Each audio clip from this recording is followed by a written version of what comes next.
J'étais d'excellente humeur, venant d'acquérir une entreprise dans laquelle j'étais impliqué depuis un temps considérable, une entreprise qui avait exigé des efforts considérables. Certaines de mes actions avaient été sournoises, trompeuses et avaient frôlé l'illégalité, mais j'avais réussi à éviter toute répercussion. Tout cela avait pour but d'impressionner mon père. Le lendemain, en arrivant au bureau, je surfais encore sur cette vague de triomphe. En entrant dans mon bureau, mon père me raconta sa journée. Il n'y avait rien de particulièrement notable jusqu'à ce que je reçoive un email de mon avocat, me demandant de lui accorder une attention immédiate. Il y avait une pièce jointe. Ma curiosité l'emporta et je l'ouvris. C'est officiel, les poules auront des dents. Aujourd'hui, la ville de Hell, dans l'Idaho, est entièrement recouverte de glace. Une violente tempête de verglas a frappé la région la nuit dernière, recouvrant tout d'une épaisse couche de glace. Seuls les gros véhicules à 4 roues motrices équipés de chaînes fiables peuvent circuler dans les rues. Le maire a déclaré l'état d'urgence jusqu'à nouvel ordre. Seuls les véhicules de police et d'urgence sont autorisés à circuler sur les routes. Si vous avez besoin d'une assistance d'urgence, veuillez contacter la ligne d'assistance. Des refuges d'urgence ont été aménagés dans les écoles locales, et toute personne ayant besoin d'un refuge doit contacter le service de police. Les prévisions de température maximale pour les prochains jours avoisinent les -7 degrés Celsius, et les températures nocturnes pourraient chuter jusqu'au point de congélation, de sorte qu'un dégel n'est pas prévu avant au moins une semaine. Restez à l'écoute de KRBX pour d'autres mises à jour. J'ai contacté Ben, puis j'ai lu l'article. Devons-nous faire un don au fonds de secours, ai-je demandé. C'est toujours une décision prudente d'un point de vue des relations publiques, a-t-il répondu. Mais ce n'est pas pour ça que j'ai appelé. Vous vous souvenez de votre divorce? Cela a ravivé un flot de souvenirs. Cet imbécile avait l'audace de me tromper. Apparemment, il ne se souciait pas d'être pris et n'essayait même pas de dissimuler son infidélité. Nous ne nous entendions pas, et avec le recul, je réalise que j'ai consacré trop de temps au bureau et pas assez au mariage. Cependant, cela n'excuse pas l'infidélité. Après le divorce, j'étais émotionnellement dévasté, et étonnamment, compte tenu de ma valeur nette, il n'a pas beaucoup résisté. Finalement, j'ai cédé la maison, ses voitures et la moitié des chèques et de l'épargne de l'époque, mais il n'a pas reçu de part de ma fiducie. Nous venions d'une famille fortunée et avons travaillé avec diligence pour l'augmenter, donc c'était significatif. En raison de la clause d'infidélité de notre contrat de mariage, il n'avait droit qu'à 10%, mais cela représentait quand même plusieurs millions. Sa seule demande était 1 heure pour me parler, mais j'étais tellement furieux que j'ai résisté de toutes mes forces. Au final, j'ai fourni à son avocat un contrat notarié stipulant que je lui parlerais quand les poules auraient des dents, et pas une minute plus tôt. Finalement, il a cessé ses tentatives, mais il a conservé les documents. Maintenant, 5 ans plus tard, il semble que cela revienne me hanter. Sérieusement, il sait que ça n'a aucune valeur juridique et que je n'ai jamais fait référence à un lieu physique. Quiconque a un minimum de bon sens le comprendrait. Mais le fait que tu n'aies pas précisé quel en faire, même si tu parlais métaphoriquement, affaiblit cette hypothèse. Il a un très bon avocat, et il insiste beaucoup. Son avocat m'a dit qu'il serait dans ton intérêt de lui parler, disant qu'il pourrait te mettre dans une position très inconfortable si tu refuses. Ça fait 5 ans. C'est fini. Qu'est-ce qu'il peut bien faire?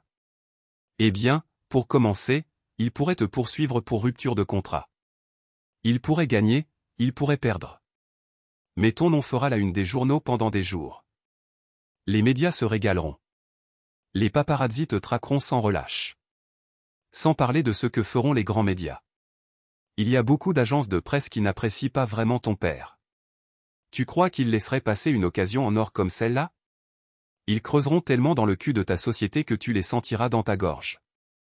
Je me suis arrêté un instant pour réfléchir à la situation. Nous n'étions pas vraiment populaires en ce moment, et cela pourrait nuire à l'entreprise. Balance-lui quelques millions, Ben, et fais en sorte que ça disparaisse. Il a soupiré. D'accord, mais tu dois te rappeler que l'argent ne semble pas beaucoup lui importer. Il aurait pu adopter une position beaucoup plus dure pendant le divorce, et tu aurais fini par lui payer beaucoup plus que tu ne l'as fait. Et c'est juste. D'accord, tu me paies, mais tu paies aussi pour mes conseils. Et mon conseil est que cela pourrait ne pas se passer comme tu le penses. Au revoir, Jasmine. Au revoir, oncle Ben. Dis à Alice que je l'attends le mois prochain pour notre virée shopping. Il a ri, mais c'était un rire sec. Virer shopping est un euphémisme. Je crois qu'elle dépense la moitié de nos revenus annuels pour ses sorties. Eh bien, c'est une putain de chance que tu sois un avocat de haut niveau qui vaut des millions. Apporte-moi de bonnes nouvelles. Je te reparle bientôt, mon chou. Amuse-toi bien pendant ton voyage. Il a intenté une action en justice pour rupture de contrat, 50 millions. Normalement, j'en rirais, mais il a engagé Aubrey Melton. Si vous avez besoin d'un requin, je ferai parfaitement l'affaire. Mais si vous voulez un mégalodon, vous l'engagez, elle. Ça risque de très mal tourner, et très vite. Je n'ai pas tout de suite compris. De quoi diable parles-tu? Oncle Ben, ton ex. Il a intenté l'action en justice dans la juridiction locale. Tu vas devoir y aller et comparaître devant le tribunal. Ce n'était pas mon intention d'accorder de l'importance à cette absurdité, mais où est-ce, exactement? En Caroline du Nord. J'ai poussé un grand soupir. Le pays du tabac et de l'amour incestueux? Pas avant 1 million d'années. Il est resté silencieux un instant. Je ne veux pas insister, mais tu n'as pas le choix. Je peux me battre, gagner du temps autant que possible, mais tôt ou tard, nous nous retrouverons devant un juge à l'ancienne, un vrai type Foghorn Leghorn, et là, tout partira en vrille. C'est qui, Foghorn Leghorn? Il y a eu une autre longue pause. Mon Dieu, je vieillis. Laisse tomber, ma puce. Le fait est que tu vas devoir te comporter en adulte. Enfile ta culotte de grande et va lui parler. J'ai gloussé. Une culotte de grande? Tu vieillis vraiment. Essaie juste de gagner du temps autant que possible, et peut-être qu'il finira par abandonner. Les chances que ça arrive sont à peu près les mêmes que celles de me voir repousser une chevelure complète après 40 ans de calvitie. Il a attendu 5 ans pour te coincer sur un détail technique. Tu crois vraiment qu'il va abandonner maintenant? Je connaissais mon ex, enfin, c'est ce que je croyais. Ce dont je me souvenais le plus, c'était son entêtement, surtout quand il était persuadé d'avoir raison. Gardant cela à l'esprit, j'ai pris une décision.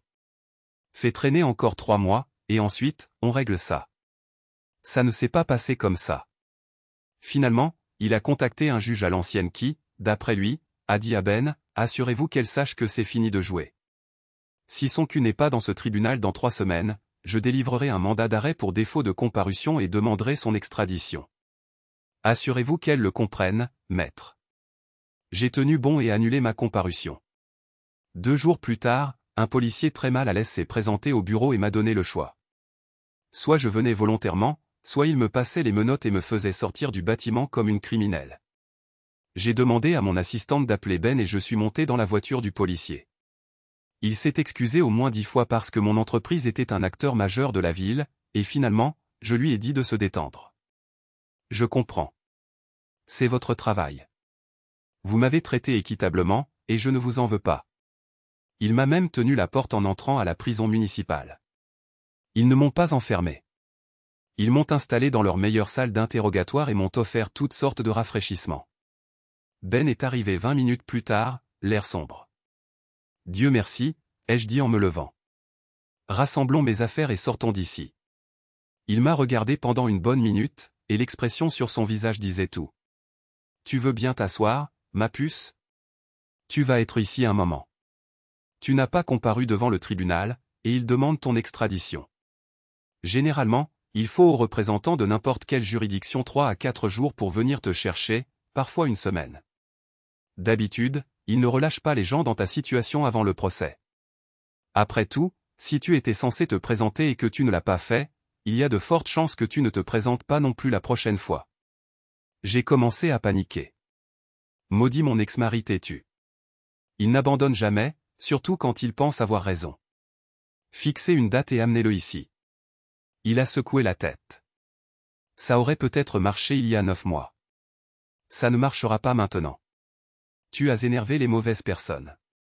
Des campagnards qui n'ont jamais entendu parler de toi et qui se fichent de ta richesse. Cette fois, Mountain, tu vas devoir aller à Mahomet selon ses conditions. Demain, tu comparaîtras devant le juge pour la mise en accusation, et tu ferais mieux de faire de ton mieux pour gagner sa sympathie et faire des promesses que tu pourras réellement tenir quand tu lui parleras. Je suis sûr de pouvoir te sortir de là, mais ça va coûter cher. As-tu dit à ton père ce qui se passe? J'ai grimacé, en me souvenant de cette conversation. Mon père a détesté mon mari pendant toute la durée de notre mariage, principalement parce que sa famille ne l'impressionnait pas, et il a très clairement fait savoir qu'il ne se souciait pas des opinions de mon mari. Une fois, il lui a dit qu'il serait fou de mener à bien un projet d'acquisition d'une entreprise rivale dans laquelle il était impliqué, alors mon père l'a racheté par dépit.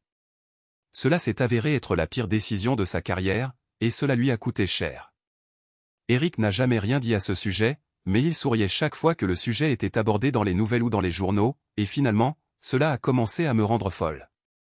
Cela semblait le déranger beaucoup moins que je ne l'avais prévu, ce qui m'a fait repenser toute la dynamique de notre relation.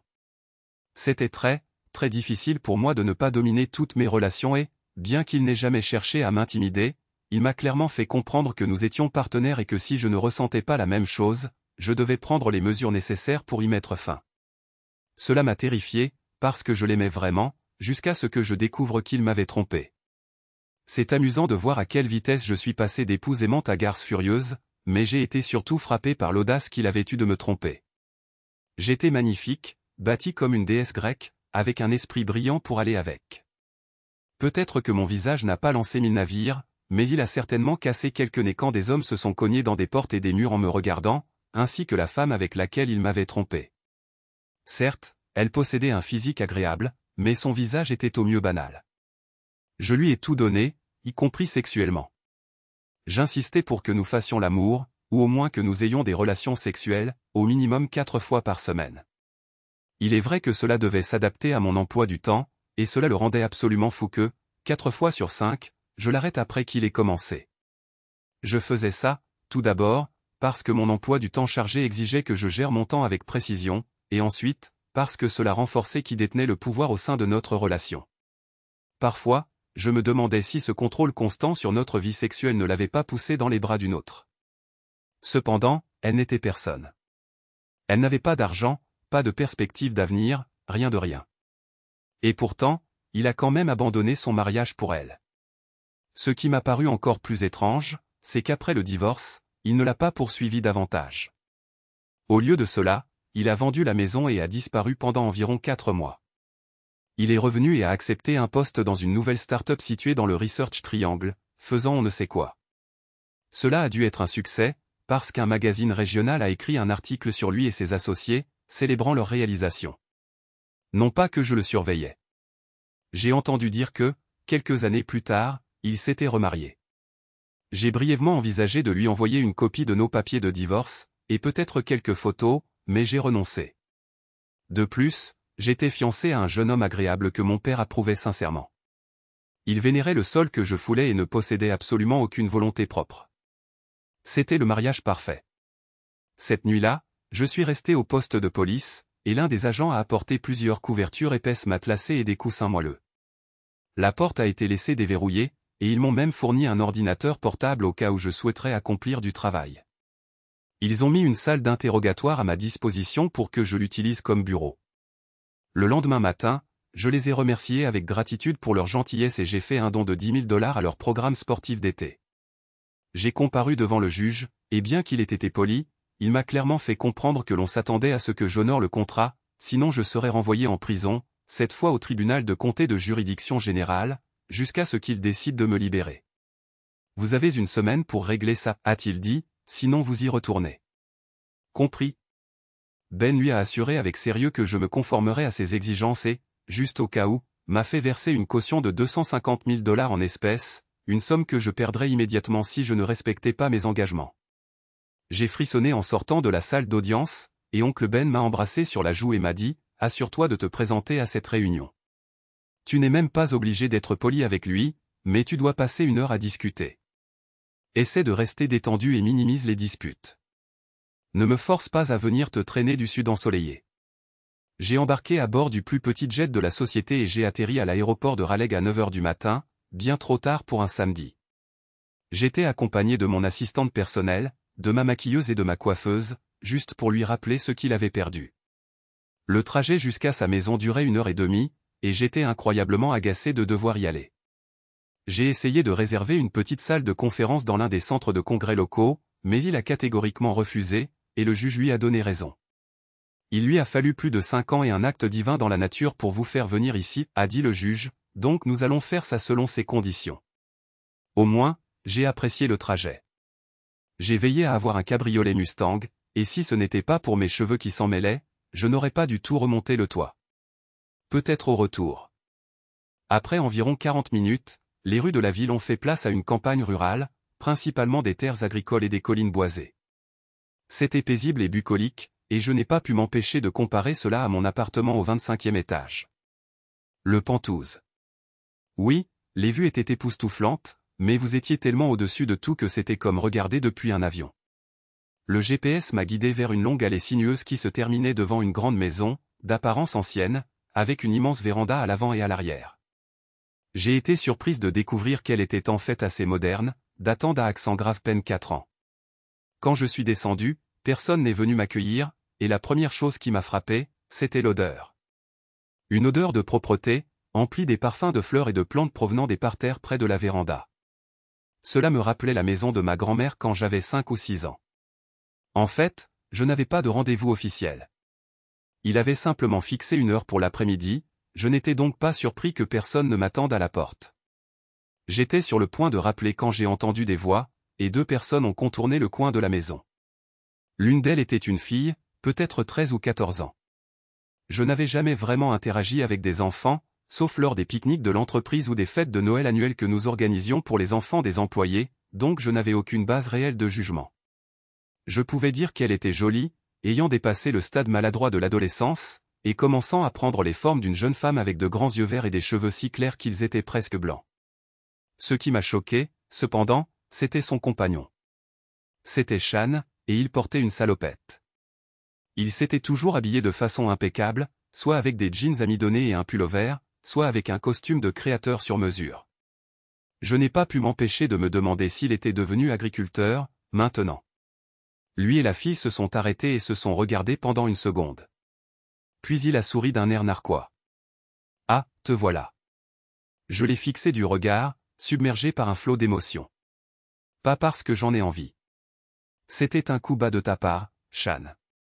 Est-ce qu'on peut en finir, s'il te plaît, pour que je puisse reprendre ma vie et oublier que tu existes? Son sourire n'a pas faibli, et soudain, je me suis souvenu à quel point il pouvait être froid et posé dans un moment de tension, bien sûr. Puis il s'est tourné vers la fille. Missy, pourrais-tu nous apporter 2 verres de thé glacé? Je pense que nous allons nous asseoir sur la véranda et profiter de la brise. Oui, papa. Papa? Quand diable c'est arrivé? Il a remarqué ma confusion et a souri. J'ai eu un bonus quand je me suis remarié. S'il te plaît, assieds-toi. Au moment où j'ai réagi, il était déjà monté sur la véranda et avait fait un geste vers un ensemble de meubles en osier rembourrés. C'était étonnamment confortable. La fille est sortie avec un plateau. Des cookies, dit-elle avec un sourire. Je les ai faits moi-même. Elle a donné une rapide accolade à Shan et a commencé à descendre les marches, en lançant par-dessus son épaule qu'elle se dirigeait vers la grange. Puis elle s'est arrêtée et m'a regardé droit dans les yeux. Je suis désolé pour grand-maman Laurel. Je l'aimais beaucoup. Laurel. C'était le nom de ma mère. Je me suis tourné vers Shan, stupéfait. C'était quoi, ça? Son expression s'est tendue, et j'ai réalisé que j'avais touché un point sensible. Tu n'as pas le droit de mentionner ça, sauf si c'est absolument urgent. Commençons-nous? Il a fait tout un cinéma en réglant un minuteur sur son téléphone. Est-ce que tu m'as jamais aimé? A-t-il demandé. Ou est-ce que tu aimais juste l'idée que tu te faisais de moi? Loyal, dévoué, toujours présent à tes événements, quelqu'un que tu pouvais commander sans conséquence. Qu'est-ce que tu racontes? Bien sûr que je t'aimais. C'est pourquoi j'étais si furieux quand tu m'as trompé. Tu savais que cela violait les termes de l'accord. Je ne pouvais pas simplement te laisser partir comme ça. Je n'essayais d'éviter quoi que ce soit. C'était même assez facile de répandre la nouvelle juste assez pour être sûr qu'elle te parvienne. J'avais l'impression que mon cœur allait exploser à cause de la tension. Tu l'as fait exprès, espèce de salaud. Est-ce que je comptais si peu pour toi? Pendant un instant, il a eu l'air incroyablement triste, juste une seconde avant que ce léger sourire ne revienne sur son visage. Tu étais tout pour moi. Pendant toute la durée de notre mariage, jusqu'au dernier mois, as-tu jamais su le nom de cette femme?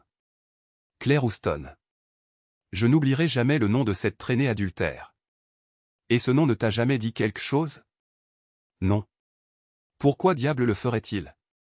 Laisse-moi te ramener en arrière une seconde. Est-ce que le nom Nelson Houston te dit quelque chose? Grand, blond, beau, et selon toi, capable de faire l'amour comme une machine. C'était son mari. Soudain, mes oreilles ont commencé à bourdonner. Personne n'était au courant. Nous avions été extrêmement prudents. Je suis sorti de ma torpeur et suis passé directement au déni, même si je savais que j'avais déjà perdu. De quoi diable tu parles? Ce nom ne veut rien dire pour moi. Il a tendu la main à travers la table et a sorti un dossier. En le feuilletant, il a trouvé ce qu'il cherchait, puis m'a regardé et a souri d'un air narquois. Peut-être que l'expression singe sexuel rafraîchira ta mémoire. J'ai un enregistrement de toi en train de l'appeler comme ça. Et je peux te le faire écouter. Donne-moi juste une seconde. Les larmes ont commencé à monter à mes yeux. Personne n'était censé le découvrir. Je pensais que nous avions bien effacé nos traces. J'ai expiré. Alors elle était sa femme. Oui. Et je serais encore un imbécile aveuglé par l'amour si elle n'était pas venue me voir. Tu étais très discret. Mais lui, non. Il se vantait de coucher avec toi comme si c'était une sorte de badge d'honneur entre partenaires commerciaux. Au début, personne ne le croyait, alors il a pris des photos. Il pourrait encore y avoir une vidéo de toi en train de le satisfaire quelque part en ligne. Peut-être que je devrais demander à oncle Ben de jeter un coup d'œil. Ton visage est clairement visible dans la vidéo, encore une fois. J'en ai une copie, au cas où l'envie vous prendrait de revivre cette expérience. Je n'ai pas tout à fait défailli, mais j'ai eu un bref trou noir. Quand j'ai repris mes esprits, j'ai vu l'expression sur son visage. Il n'avait pas l'air triomphant, ni satisfait. En fait, il semblait sincèrement le cœur brisé. Puis il s'est ressaisi, et malgré les hurlements de mon cerveau qui me suppliaient de ne pas le faire, j'ai commencé à balbutier. Ce n'est pas ce que tu crois. Je n'ai jamais voulu te blesser. Et j'ai tellement essayé de maintenir ça séparé de nous. C'est arrivé une ou deux fois, pas plus. Et après, j'ai repris mes esprits. J'ai failli tout avouer parce que la culpabilité était insupportable. Et même si je savais que tu me pardonnerais, je ne pouvais pas supporter l'idée d'être celle qui te blessait. Il a baissé les yeux sur le dossier. Selon les rapports, ça a duré au moins 9 mois. Et j'ai utilisé ton argent pour engager les meilleurs enquêteurs. Et pourtant, alors que tu savais que je t'aurais pardonné, tu ne m'as pas accordé la même grâce quand mon aventure a été révélée. Il n'était pas censé savoir. Jamais. Puis il a récupéré un autre dossier et a commencé à le feuilleter. Tu as commencé à le fréquenter moins de 3 mois après avoir rompu avec Charles Goodnight. Il prétendait être un descendant direct du légendaire cow-boy et portait ce ridicule chapeau de cow-boy partout où il allait. Quelle était ta position préférée avec lui? Comment cette brève romance s'est-elle terminée? Les détails deviennent un peu flous vers la fin. Et franchement, j'ai réalisé que je ne me souciais pas assez de pousser plus loin l'enquête. Je me sentais épuisé. Que savait-il, au juste? Il a ouvert un autre dossier. Tu as eu une relation intime avec Yoshi Yamato pendant tout ton séjour au Japon, pendant que tu négociais cet accord pour l'entreprise de ton père. Cela a élevé les relations internationales à un tout autre niveau. Avant cela, il y avait Barclay Hughes. Cependant, c'était la première fois après notre mariage, alors j'ai ordonné aux enquêteurs de cesser leurs investigations. Personne ne connaît le nombre de personnes avec qui tu as eu une relation intime pendant que nous sortions ensemble. Finalement, j'ai détecté une lueur d'émotion. Alors, tu m'as fait venir jusqu'ici uniquement pour étaler mes transgressions passées? Espérais-tu secrètement que nous puissions, d'une manière ou d'une autre, nous réconcilier? Son visage a changé, et il avait l'air sur le point d'être malade. Honnêtement, je ne crois pas que cela arrivera un jour. Même si l'enfer devait geler à nouveau? Non. En ce moment, je n'ai que de la pitié pour toi. Tu n'as jamais connu de relation authentique avec qui que ce soit, à l'exception peut-être de ton père. Tu n'as jamais connu le véritable amour entre un mari et sa femme. Et en vérité, je ne crois pas que tu en sois capable. Tu m'as trompé, Jasmine.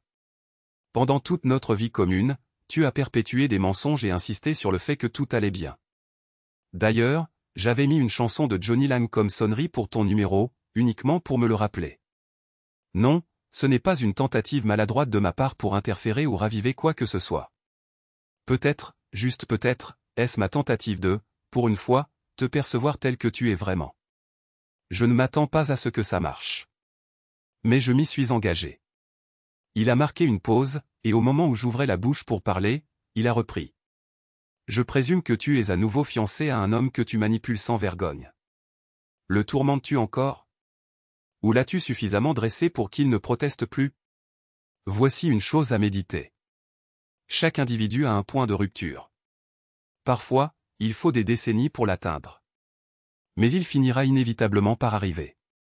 Tôt ou tard, il en aura assez, et il partira sans se soucier de savoir s'il reçoit ton argent ou non.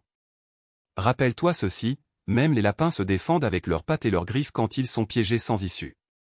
Ces mots m'ont affecté plus profondément que je ne l'aurais cru, mais j'ai repris mes esprits. Eh bien, alors tu peux oublier l'engagement que tu as pris envers toi-même. Tu t'es adressé à moi, tu as exprimé ton opinion, tu m'as donné des conseils que tu sais que je ne suivrai pas. Ai-je la permission de partir maintenant? Il a jeté un coup d'œil à son téléphone et a soupiré. Tu me dois encore 8 minutes. Mais tu as raison. C'est fini entre nous. Je t'implorerais de devenir une meilleure personne, mais ce serait un exercice futile. Retourne dans ton monde où la seule chose qui compte est tes propres désirs. Et savoure-le. Il s'est levé, faisant glisser les dossiers vers moi. Tenez, vous pouvez les prendre. Je les ai conservés uniquement pour que tu reconnaisses que je n'étais pas entièrement l'homme que tu croyais que j'étais. Et un dernier point. Cet engagement n'a pas été pris envers moi, mais envers la personne qui comptait autrefois le plus au monde pour moi. Je t'aurais renvoyé depuis longtemps, te jugeant incorrigible. Sans ça, je serais plus que ravi d'oublier que tu as jamais existé. Et à qui a été faite cette promesse, alors? Son expression est devenue glaciale. Le temps est écoulé. Vous pouvez partir maintenant. Il s'est retourné et est rentré dans la maison, me laissant debout sur le porche. Il m'a fallu quelques minutes pour me ressaisir. Alors, je me suis levé, j'ai repris les dossiers sur la table et je me suis dirigé vers ma voiture. J'étais à mi-chemin de l'autoroute quand j'ai aperçu une jeune fille à cheval dans un pâturage voisin, et quelque chose chez elle me paraissait familier. Je me suis arrêté et j'ai attendu qu'elle vienne vers moi. Elle est restée là, silencieuse, et j'ai fini par rompre le silence. Ce cheval me semble familier, lui ai-je dit. Elle a souri, perdue dans ses pensées. C'est normal, monsieur. Prancingor, c'était le dernier cheval de votre mère. Elle me l'a envoyé 5 mois avant son décès parce qu'elle souhaitait que ce soit moi qui l'ai. Comment le saviez-vous? Elle a tiré sur les rênes, et l'arabe argenté a réagi instantanément, se lançant au galop. Alors qu'elle s'éloignait, elle a crié par-dessus son épaule, « Ne revenez pas !» Et puis, elle a disparu. Je l'ai regardée s'évanouir au loin pendant un moment avant de retourner à ma voiture. Plus tard, dans l'avion, j'étais inhabituellement silencieux, et tout le monde autour de moi m'a laissé de l'espace, me permettant de rester perdu dans mes pensées. Ma mère aimait Shan, et elle avait été dévastée lorsqu'il avait été révélé qu'il m'avait trompé. Elle était furieuse contre lui pendant le divorce, mais quelque temps après, elle a simplement cessé de le mentionner, sauf pour exprimer sa tristesse de ne pas avoir de petits-enfants. Et maintenant, je découvre qu'elle a offert son cheval à la soi-disant belle-fille de Shan. Plus j'y pensais, plus je réalisais que j'avais besoin de réponses. En arrivant chez moi, j'ai découvert que je n'avais plus son adresse email, mais il n'a pas été difficile de le localiser par l'intermédiaire de son bureau. Je lui ai envoyé un message lui disant que nous devions nous parler une dernière fois. Son avocat a répondu, déclarant que son client acceptait, aux mêmes conditions qu'auparavant. Qu'est-ce que cela implique précisément? Ai-je demandé. Ben m'a adressé un sourire mélancolique. Cela signifie, ma chérie, que tu devras attendre que les poules aient des dents. Encore une fois. Merci d'être avec nous. Et si vous faites partie de ceux qui regardent en silence, laissez simplement un j'aime, cela aide de nouvelles histoires à voir le jour.